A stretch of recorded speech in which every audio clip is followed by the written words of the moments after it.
Recently Gurugram में 25 साल की राधिका यादव की हत्या कर दी गई। टेनिस प्लेयर थी, बहुत अच्छी टेनिस प्लेयर थी और इनके फादर ने यहां पर इनकी हत्या कर दी।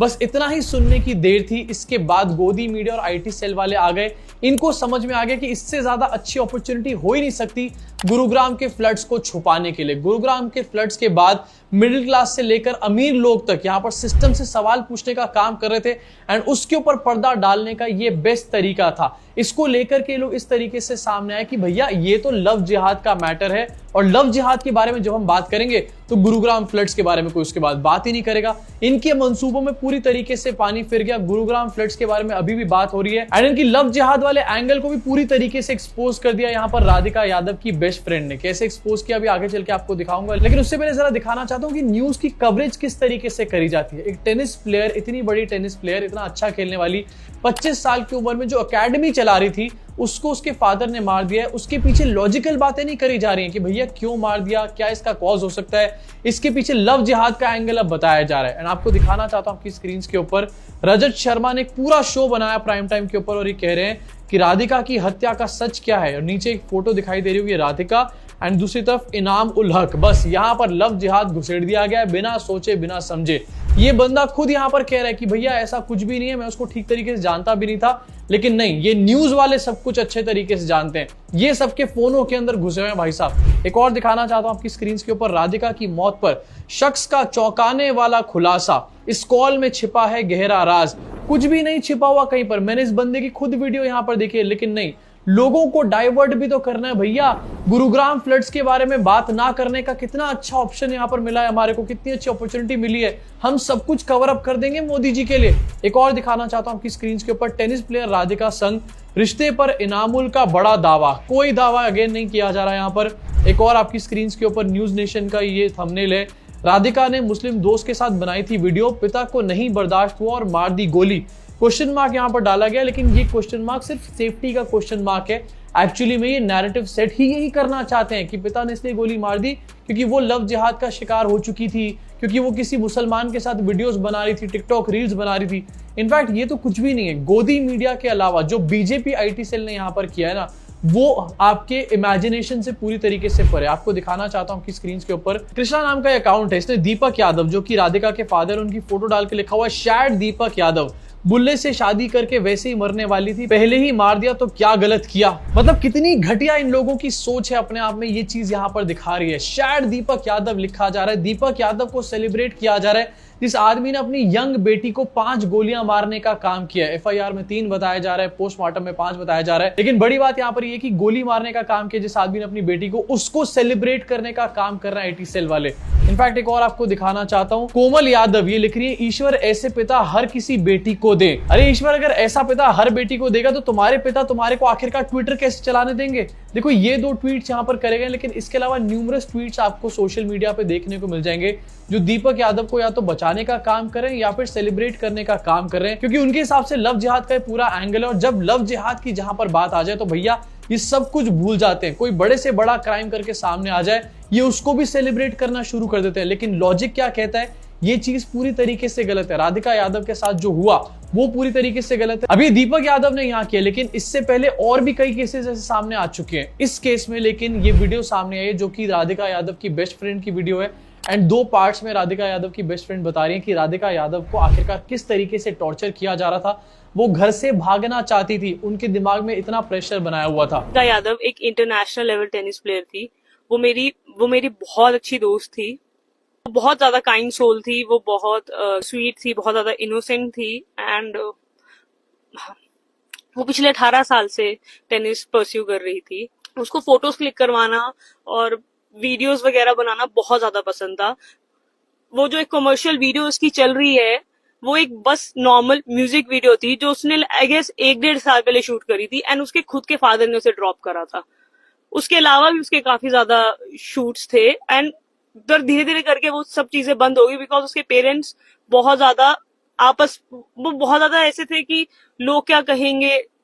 उनके पास हमेशा से ही सोसाइटल प्रेशर बहुत ज्यादा था और वो हमेशा से ही ऑर्थोडॉक्स थे। मतलब वो रोका टोकी हर चीज में रहती थी। मतलब मैं और राधिका, हमने I think we started playing in back 2012 या 13 में। हम साथ में ट्रैवल भी करते थे, हमने आपस में भी बहुत सारे मैचेस खेले हैं। तो मतलब मैंने उसे देखा नहीं है कि किसी से ज्यादा बात करते हुए, हमेशा देखा है कि वो अपने पेरेंट्स के साथ ही रहती है। एंड लव जिहाद के बारे में बात हो रही है, आपके पास कोई, किसी के पास कुछ प्रूफ क्यों नहीं है?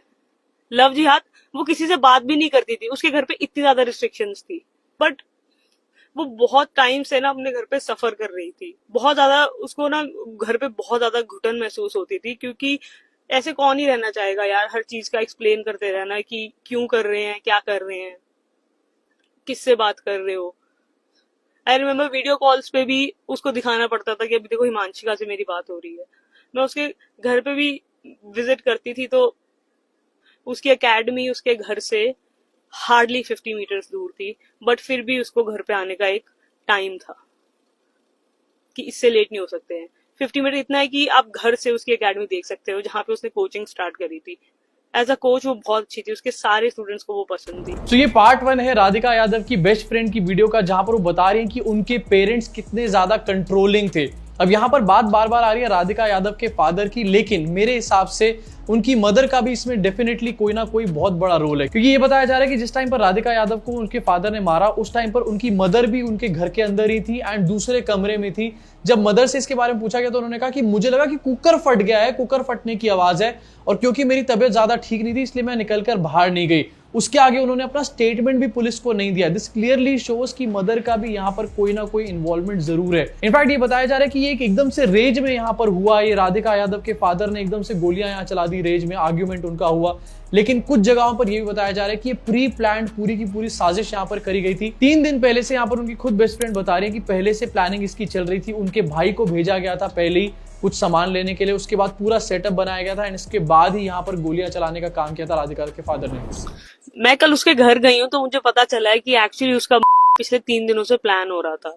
On 10th of July I was working out and मेरे को एक कॉल आती है मेरी फ्रेंड की, मैंने उठाई नहीं, एंड फिर मैं देखती हूँ एक आर्टिकल आता है कि Radhika Yadav by own father. And सबसे पहले मैं राधिका को कॉल करती हूँ, मैं उसको बोलना चाहती हूँ कि थैंक गॉड कि ये तू नहीं है, थैंक गॉड कि ये तू नहीं है। एंड वो मेरा कॉल नहीं पिक करती है। फिर मैं आर्टिकल को फिर दोबारा देखती हूँ और मुझे वो घर देखता है, और बस मुझे ऐसा लगता है कि it's the end of the world. मतलब मेरे पैरों के नीचे से जमीन चली जाती है। Then I called her sister and मुझे somehow I managed to went to the cremation, and वहां जाके मुझे ये चीज पता लगती है कि उसके डैड एक्चुअली 3 दिनों से उसकी डेथ प्लान कर रहे थे, इग्नू रिवॉल्वर लेकर आए थे, एंड बस उसकी मॉम को दूसरे कमरे में रखा था, उसके भाई को किसी बहाने से बाहर भेज दिया गया था। राधिका के पास एक डॉग है लूना, एंड वो पिटबुल है, तो मतलब she would have also saved her, but उसको भी घर से थोड़ा बाहर रखा गया था, and he waited for the right moment और पीछे से मार दिया। मतलब 5 गोलियां कौन सा बाप मारता है, मुझे तो ये समझ में नहीं आ रहा, इतना उसने क्या ही करा था। अपेरेंटली उसके डैड उनके फ्रेंड्स के इन्फ्लुएंस में आके, क्योंकि उनके जो फ्रेंड्स थे वो बहुत ज्यादा जेलस हो गए थे राधिका की सक्सेस से। वो 4 लोग जिनकी बातें सुन के उसके पापा ने वो गोली चलाई है, वो 4 बातें ये थी कि ये तो मेकअप करने लग गई है, ये तो छोटे कपड़े पहनती है, ये अब तो तू इसके पैसों पे पलने लग गया है, तू तो अब इसको धंधा ही करवा दे। मतलब मेरे को इस चीज का जवाब दे दो कि कब तक लड़कियां मरेंगी बिकॉज ऑफ मेन, और उनका जो फ्रेजाइल ईगो है जो मीडिया में चल रहा है कि ये रीले बनाती है या वो लव जिहाद का। मुझे एक चीज नहीं समझ में आ रही, जो इंसान रील बनाता है उसका अकाउंट प्राइवेट क्यों होगा? उसके अकाउंट में सिर्फ 68 लोग हैं, 68 लोग। जो इंसान रील डालता है उसके कभी इतने कम फॉलोअर्स नहीं हो सकते हैं। अपना अकाउंट उसने प्राइवेट करा हुआ था, लास्ट रील उसने डाली थी 23 मार्च 2024। मैं रही हूँ उसके साथ, मैं उसको जानती थी और मुझे पता है कि वो बहुत ज्यादा शरीफ थी, बट पिछले 10 दिनों में उसकी लाइफ इतनी ज्यादा मिजरेबल हो गई थी कि उसने बस गिव अप कर दिया था। उसने बोला था कि जो तुम बोलोगे, मैं जैसे तुम बोलोगे मैं रहने को तैयार हूँ। बट वही है, उसके पापा का इतना ज्यादा दिमाग खराब हो रखा था कि कोई फेस पे एक्सप्रेशन भी नहीं था। मतलब वो इंसान को दिख रहा था कि कोई साइकोलॉजिकल प्रॉब्लम है, बट वही है, बात किससे करे।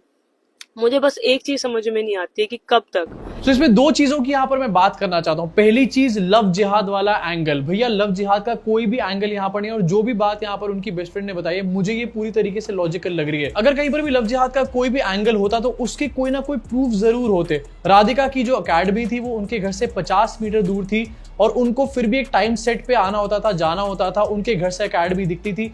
अगर वो सिर्फ अकेडमी से घर, घर से अकेडमी कर रही थी और उनके घर से अकेडमी दिख रही थी, तो आखिरकार ये लव जिहाद का एंगल बीच में कहां से निकल करके आ गया? लव जिहाद तभी कहीं पर हो सकता है जब किसी के पास कोई फ्रीडम हो। प्यार का एंगल तभी कहीं पर हो सकता है जब कोई किसी से मिल रहा हो, किसी के पास टाइम हो किसी से मिलने का, किसी के साथ टाइम स्पेंड कर रहा हो कोई बंदा, तभी तो प्यार होगा ना, तभी तो कोई अफेयर चलेगा। लेकिन नहीं भैया, ये अपने घर से अकेडमी जा रही थी, अकेडमी से घर आ रही थी, एक सेट टाइम पर सारा काम कर रही थी। घर वाले स्ट्रिक्ट थे, किसी से बात नहीं करने देते थे।